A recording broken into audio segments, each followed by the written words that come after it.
Selamat siang pemirsa, saya Siti Isnerinur kembali hadir menemani Anda dalam Sumut hari ini siang. Siang ini kami telah merangkum sejumlah informasi terkini di antaranya. GTPP COVID-19 di Malungun terima bantuan APD. Lanal Tanjung Balai Asahan amankan 124 TKI ilegal. Wali Kota Medan nonaktif divonis 7 tahun penjara. Selain cuplikan berita tadi, kami juga akan menghadirkan beragam informasi lainnya. Pemirsa, kita jelang Sumut hari ini siang selengkapnya.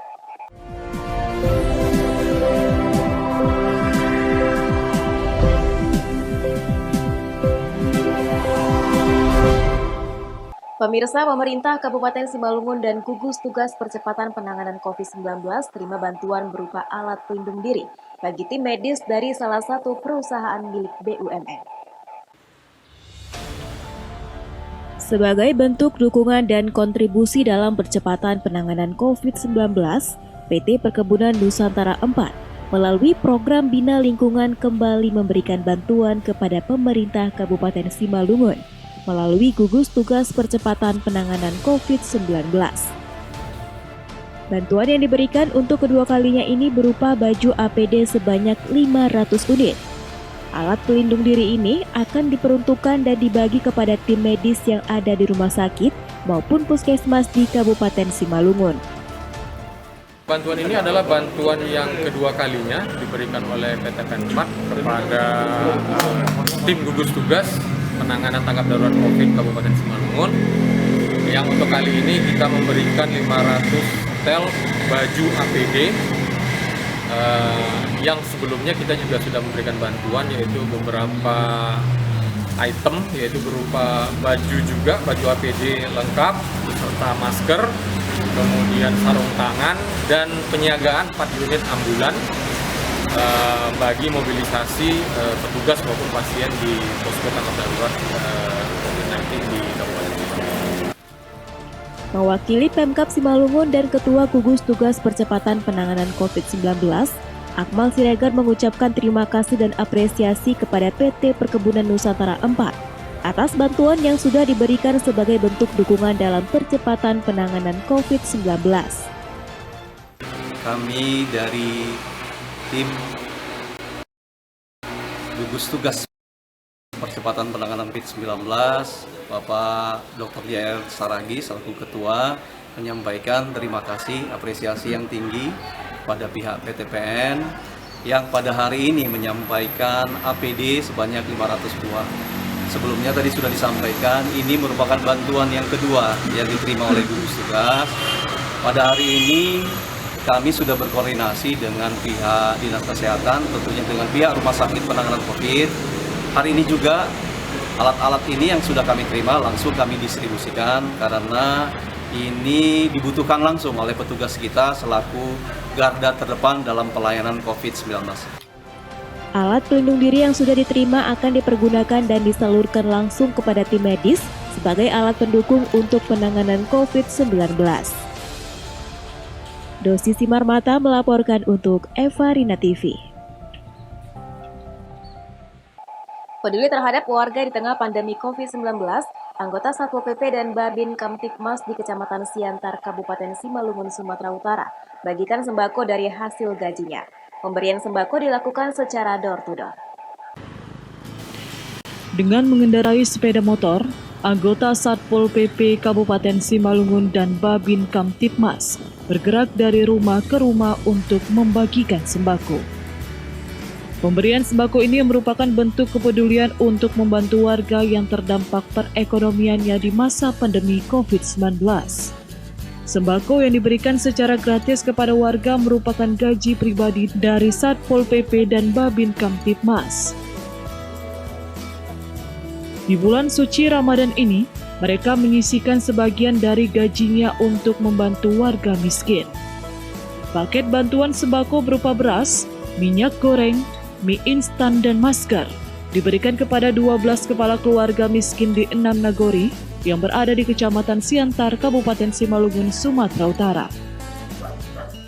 Adapun sasaran utama saya memberikan sembako tersebut adalah kepada warga yang mengalami cacat mental, lanjut usia, dan yang memang benar-benar kurang mampu. Itu Bang ada tadi dibantu sama ibu-ibu Satpol PP, cuman ceritanya Bang? Adapun dalam pembagian sembako tersebut, saya dibantu oleh rekan-rekan dari Satpol PP, ibu-ibu Satpol PP, di mana ibu-ibu Satpol PP juga ada memberi bantuan berupa masker dan sebagian beras.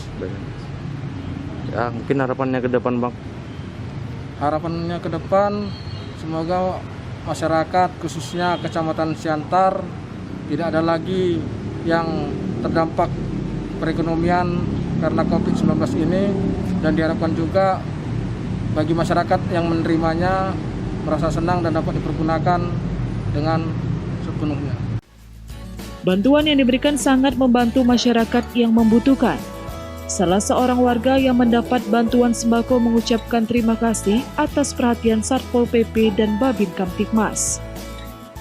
Ya, saya pun mengucapkan terima kasih banyak ya atas kedatangan bapak ibu-ibu ya kan. Ya, mudah-mudahan Allah rezeki panjang umur ya semuanya ya. Ya, itulah alasan saya ya, mudah-mudahan macam saya untuk meningkatkan iman untuk kedepannya. Diharapkan tindakan petugas Satpol PP dan Babin Kamtibmas dapat menjadi contoh bagi pihak-pihak terkait dalam membantu masyarakat yang membutuhkan. Penta News Sembiring melaporkan untuk Eva Arena TV. Bantuan sosial tunai dari pemerintah pusat yang diberikan kepada warga terdampak pandemi corona di Pematang Siantar, Sumatera Utara sedang digulirkan. Namun dalam pelaksanaan penyaluran, masih saja ditemukan penerima yang tidak tepat sasaran. Hal tersebut diketahui terdapat suami istri yang sama-sama penerima bantuan sosial tunai.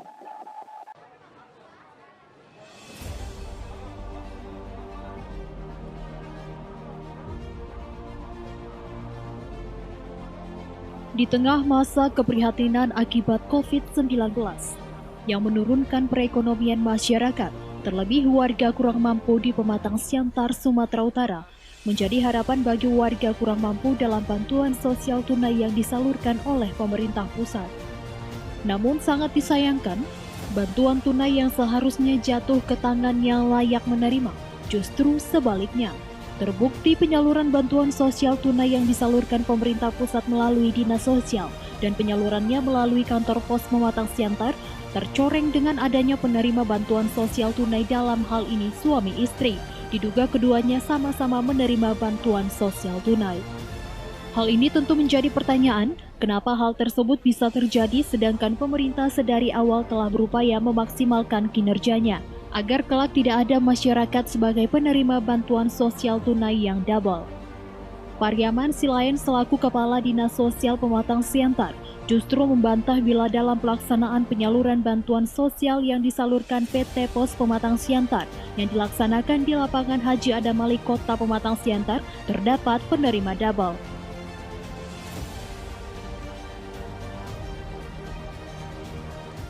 Saya pikir kalau bantuan sosial tunai ini tidak akan ada itu yang suami istri yang terima. Oh gitu Pak. Yang mungkin bisa terjadi overlapping adalah dia di BST atau bantuan sosial tunai itu satu keluarga dapat ya, itu per kakak ya. Itu kemudian dia dapat di istrinya dapat di suaminya dapat di apa? Di bantuan Pemko, Pematang Siantar, pemerintah Kota Pematang Siantar. Inilah yang kita evaluasi karena tidak diberikan double. Jadi ya. nanti kita akan alihkan yang double itu kepada warga yang memang layak untuk menerima bantuan tersebut. Pemerintah memutuskan untuk memberikan bantuan langsung tunai kepada warga miskin sebesar Rp600.000 per bulan. Kebijakan bantuan tunai ini dilakukan untuk tetap menjaga ekonomi masyarakat miskin saat pandemi COVID-19. Penyaluran bantuan langsung tunai ini diberikan selama 3 bulan dari April hingga Juni. Bantuan ini hanya dikhususkan bagi warga miskin. Syarat penerima BST adalah keluarga miskin yang bukan termasuk penerima program Keluarga Harapan atau PKH, tidak memperoleh kartu sembako. Penerima bantuan langsung tunai ini didasarkan dari data terpadu kesejahteraan sosial. Ketentuan mengenai mekanisme pendataan penetapan data penerima manfaat dan pelaksanaan pemberian bantuan sosial tunai dilakukan sesuai ketentuan pemerintah.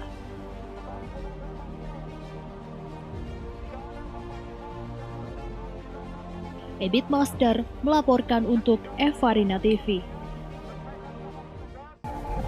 Lanal Tanjung Balai Asahan amankan 124 TKI ilegal. Beritanya akan hadir sesaat lagi.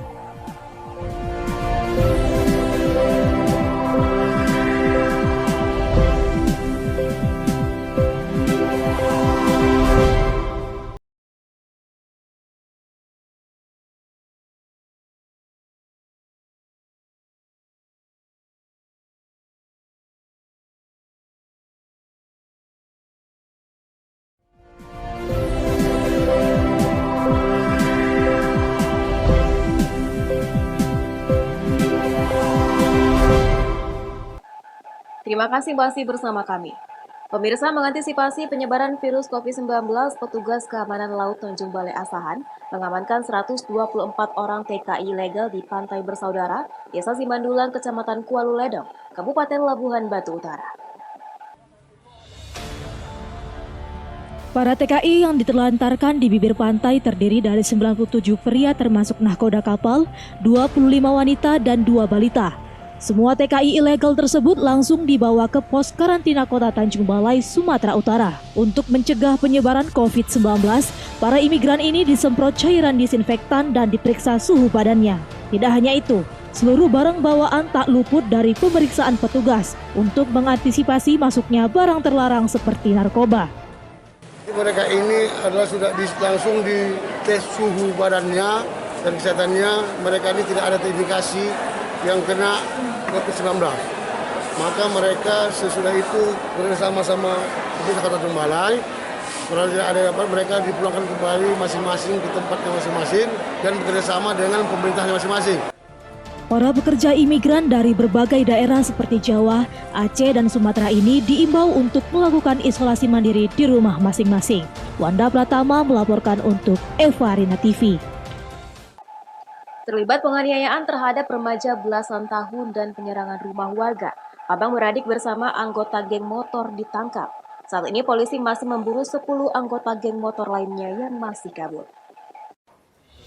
Geng motor bersaudara FIS alias Nando dan adik kandungnya DS alias Anin ditangkap setelah melakukan penganiayaan terhadap seorang remaja berinisial RLR di Jalan Gaperta Ujung Medan pada 23 Maret 2020 lalu.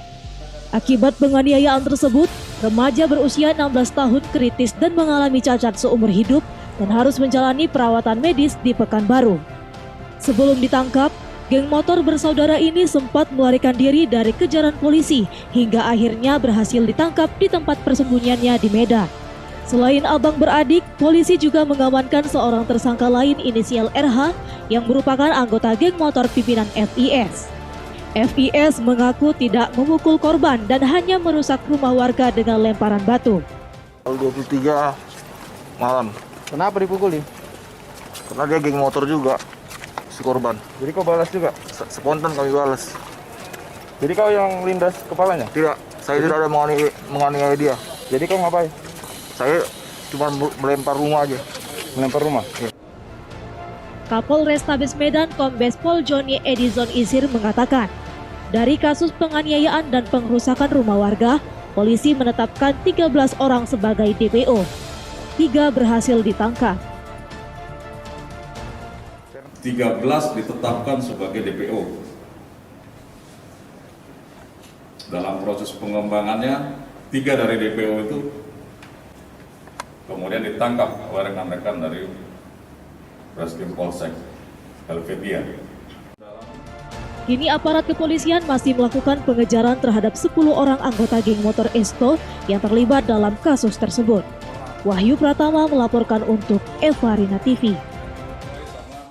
Kapolres Tebing Tinggi beserta Wali Kota Tebing Tinggi memantau beberapa pos pelayanan terpadu atau pos checkpoint yang berada di wilayah Polres Tebing Tinggi guna mengantisipasi atau mencegah bila ada pemudik yang nekat akan disuruh putar balik.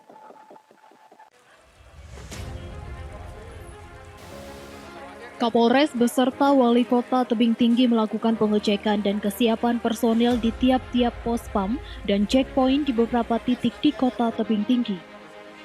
Selain pengecekan pos PAM, Wali Kota juga memberikan bantuan kepada para personel baik TNI, Polri, serta tenaga medis berupa obat-obatan serta vitamin dan alat pelindung diri.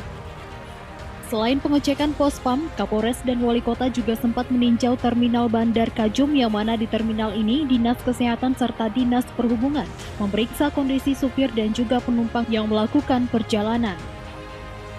Di wilayah hukum Polres Tebing Tinggi menyediakan 4 pos PAM, 3 pos checkpoint di tapal batas, dan 1 pos pemantauan. Kapolres mengatakan sesuai perintah dari pemerintah dan Kapolri untuk tidak mudik. Jika nanti masih saja ada yang membandel akan disuruh putar balik.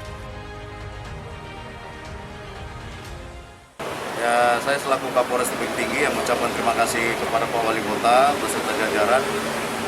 Paling tidak ada atensi kepada personil kita di sini di pos PAM pengamanan Ketupat Toba 2020. Di sini kan bergabung dia pos pengamanan terpadu. Ada Polri-nya, kemudian ada TNI-nya dari Koramil, kemudian ada dari Dishub, kemudian ada dari Satpol PP Pemkot Tebing Tinggi.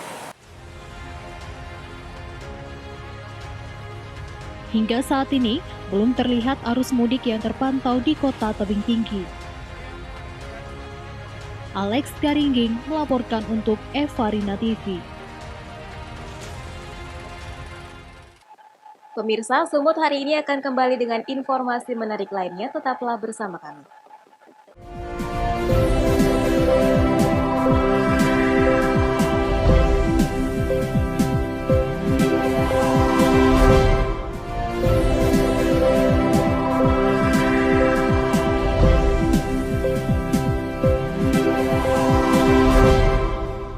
Terima kasih masih bersama kami. Wali Kota Medan nonaktif Eldin dituntut 7 tahun penjara oleh Jaksa Penuntut Umum KPK karena dinilai bersalah menerima suap sebesar 2,5 miliar rupiah. Selain hukuman penjara, Eldin juga diharuskan membayar denda 500 juta rupiah, subsidi 6 bulan kurungan. Sidang kasus korupsi yang melibatkan Wali Kota Medan nonaktif Tengku Zulmi Eldin kembali digelar secara daring di ruangan Cakra 2 Pengadilan Tipikor Medan dengan agenda tuntutan. Eldin dinilai bersalah melanggar pasal 12 huruf A Undang-Undang Tipikor JO pasal 55 ayat 1 ke 1 JO, pasal 64 ayat 1 KUHP tentang pemberantasan tindak pidana korupsi. Jaksa Penuntut Umum Komisi Pemberantasan Korupsi menilai Eldin bersalah karena telah menerima suap sebesar 2,5 miliar rupiah dari sejumlah kepala dinas pemerintah Kota Medan untuk digunakan sebagai kepentingan pribadi. Atas perbuatannya, jaksa menuntut terdakwa dengan hukuman kurungan penjara selama 7 tahun dan membayar denda sebesar 500 juta rupiah, subsidi 6 bulan kurungan. Menurut kami ini untuk sementara ya, ketika mendengar nota tuntutan itu, satu unsur terpenting di situ menerima hadiah itu ya. Itu menurut kami faktanya lemah. Ini tadi saya catat dalam persidangan itu. Unsur menerima hadiah itu tidak memenuhi batas minimal pembuktian. Kenapa? Karena pembuktian dalam nota tuntutan jaksa itu bersifat unus testis. Kenapa? Hanya Samsul. Sedangkan Andika maupun Aidil itu testimonium de auditum. Bahkan dia asumsi menurut dia gitu. Menurut dia bahwa Samsul itu diperintahkan oleh Pak Wali Kota. Tapi dia tidak dengar, mereka tidak dengar, tidak lihat sendiri itu. Maka menurut kami itu batas minimal pembuktian tidak terpenuhi. Sedangkan bukti surat ternyata tidak ada ditemukan dalam persidangan ini. Seperti misalnya bukti pembelian barang yang diberikan kepada Pak Wali Kota atau bukti penerimaan uang untuk Pak Zulmi Eldin, nggak ada dalam persidangan ini. Malah dalam persidangan ini justru yang terbukti adalah bahwa terdakwa tidak mengetahui siapa Terjang Samsul yang sering minta uang kepada para gadis. Tidak hanya itu, jaksa juga menuntut hukuman tambahan kepada Zulmi Eldin dengan mencabut hak politik dirinya selama 5 tahun setelah menjalani masa hukuman. Sidang akan dilanjutkan pekan depan dengan agenda pembelaan atau pledoi dari pihak terdakwa. Daniel Pekuali melaporkan untuk Evarina TV. Tidak sinkronnya bantuan dari Kementerian Sosial Republik Indonesia terkait bantuan sosial tunai diduga tidak tepat sasaran. Puluhan ibu-ibu geruduk kantor Dinas Sosial Kota Tanjung Balai, Sumatera Utara.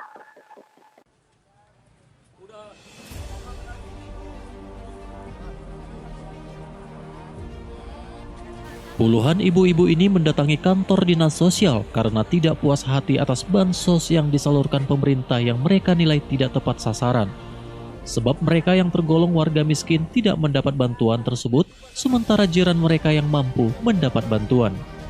Mengetahui kericuhan tersebut, Wali Kota Tanjung Balai turun ke kantor Dinas Sosial dan mendengarkan keluhan warga yang menyesalkan data yang dikeluarkan pusat dalam program bantuan sosial.